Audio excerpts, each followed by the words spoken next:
APPSC group 2 prelims మ్యాథ్స్లో percentage some ఎలా ఇచ్చారో చూద్దాం.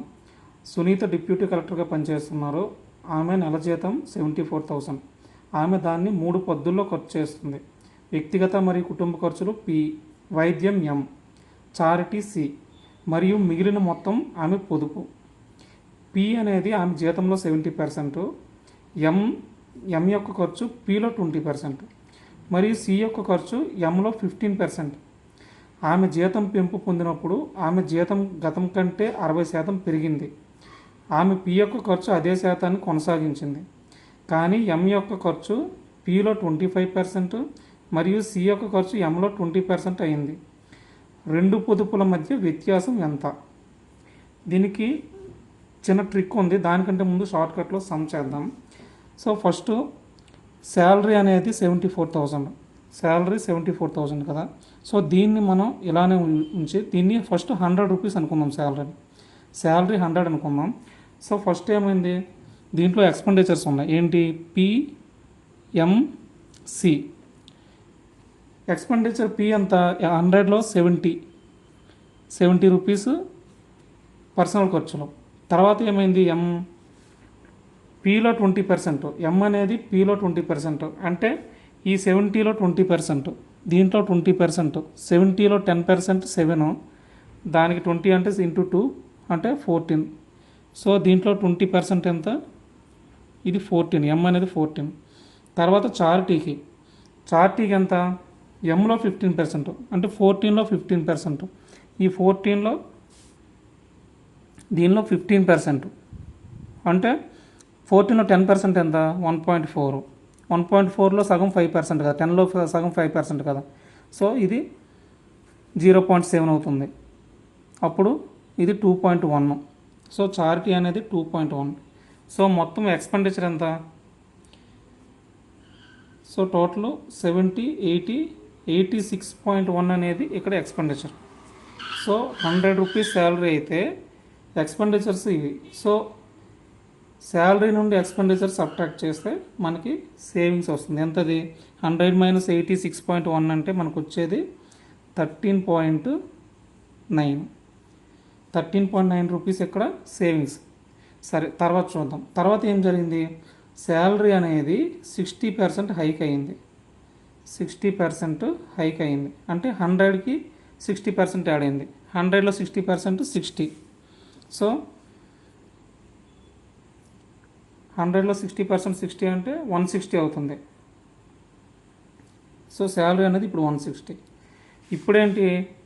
దీంట్లో పి యొక్క ఖర్చు అదే శాతాన్ని కొనసాగించింది, సేమ్.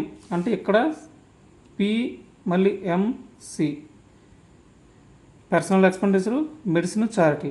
ఇక్కడ ఏమైంది? పి అనేది సేమ్ అంటే 70%, కానీ ఇక్కడ 70% అనేది దేనికి? 160కి. సో 160కి 70 అంటే 160లో 10% ఎంత? 16. సో 70 అంటే 7 టైమ్స్ 16 7 0 112.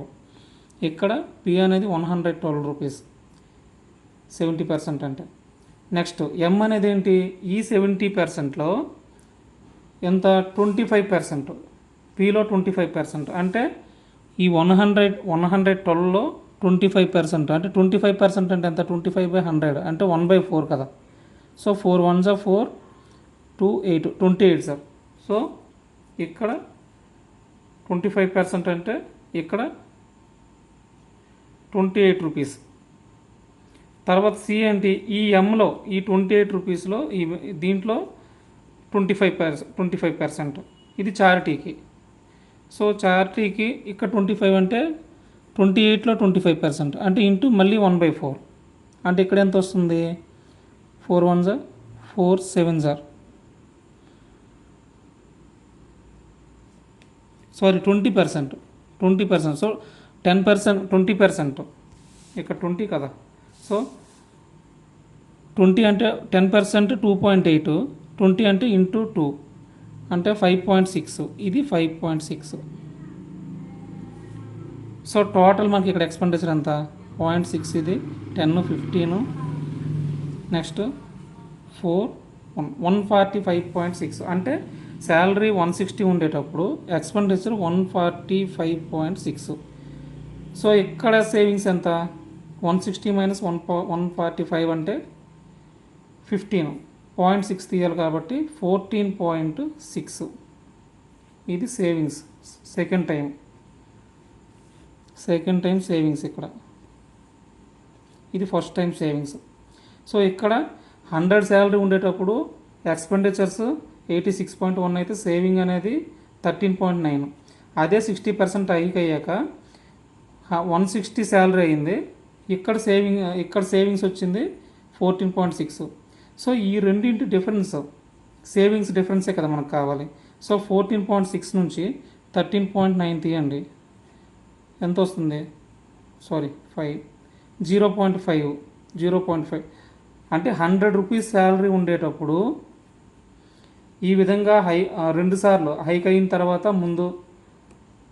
తర్వాత ముందు చెక్ చేస్తే 100 రూపీస్ శాలరీ ఉండేటప్పుడు 0.5 రూపీస్ అనేది డిఫరెన్స్ అనమాట దీంట్లో సేవింగ్స్లో. సో 100కి 0.5 రూపీస్ అయితే 74,000కి ఎంత, 74,000కి. సో అప్పుడు 74,000 into 0.5 by 100. So 740 into 0.5, 740 into 0.5 అంటే 0.5 అంటే 1/2 ఈక్వల్ టు 370 రూపీస్. చూడండి ఇది 370. సరే ఇక్కడ మనం అసలు షార్ట్ కట్లో ఇంత కాకుండా షార్ట్ కట్లో ఎలా చేయాలి, ఇది చాలా ఇంత టైం తీసుకున్నా 7 మినిట్స్ తీసుకున్నా సరే క్యాలిక్యులేషన్ స్పీడ్గా చేస్తే ఈజీగానే ఉంటుంది, పెద్ద కష్టమేం కాదు. శాలరీ 100 అనుకుంటాం, ఎక్స్పెండిచర్స్ కడతాం, సేవింగ్ కడతాం, దాన్ని 100ని 60% హైక్ చేసాం, మళ్ళీ ఎక్స్పెండిచర్స్ కట్టాం, మళ్ళీ సేవింగ్ కట్టాం, రెండింటి యొక్క వ్యత్యాసం తీసుకున్నాం. దాన్ని 100కి 0.5 రూపీస్ వచ్చింది. 100 రూపీస్ శాలరీ అయితే 0.5 రూపీస్ అనేది వ్యత్యాసం. మరి 74,000 శాలరీ అయితే మనకి ఎంత, 370 వస్తుంది. సో ట్రిక్ చూద్దాం చిన్నది. 74,000 కదా, మనం ఇక్కడ ఏం చేస్తాం, ఈ 74,000కే మనం పర్సంటేజెస్ కడతాం. ఇక్కడ 60% అవని ఏం చేసినా సరే మనం డైరెక్ట్ మెథడ్లో కట్టేటప్పుడు 74,000కే ఎక్స్పెండిచర్స్ కడతాం. సో ఫైనల్గా కొంత పర్సంటేజ్ అనేది సేవింగ్స్ ఉంటుంది, ఇక్కడ కొంత పర్సంటేజ్ అనేది సేవింగ్స్ ఉంటుంది. తర్వాత కూడా ఏం చేస్తాం, 70%కే 60%, ఈ 74,000కే 60% హైక్ చేసి మళ్ళీ సేమ్ అలానే కట్టి సేవింగ్స్ కడతాం. ఇక్కడ కూడా 74,000లోనే కొంత పర్సంటేజ్ అనేది 74కే మనం ఇక్కడ పర్సంటేజెస్ కడతాం. సో అప్పుడు ఇక్కడ సేవింగ్స్లో కూడా డిఫరెన్స్ అనేది 74,000లోనే కొంత పర్సంటేజ్ ఉంటుంది. అంటే 74,000లో ఏముంది, మనకి 74 ఉంది. సో ఖచ్చితంగా ఆన్సర్ అనేది 74 యొక్క మల్టిపుల్ అవుతుంది. ఇక్కడ ఆప్షన్స్లో చూడండి 74 మల్టిపుల్స్ ఏమున్నాయి, వీటిలో చెక్ చేసుకుంటే 74 5s are 370, ఇది ఒక్కటే ఉంది, ఇంక వేరే ఉండవు. సో ఆ విధంగా 74,000లో 74 తీసుకొని దాని మల్టిపుల్ చెక్ చేసినా సరే డైరెక్ట్గా ఈజీగా వచ్చేస్తుంది, ఎలా అయినా చేయొచ్చు ఇది. Thank you.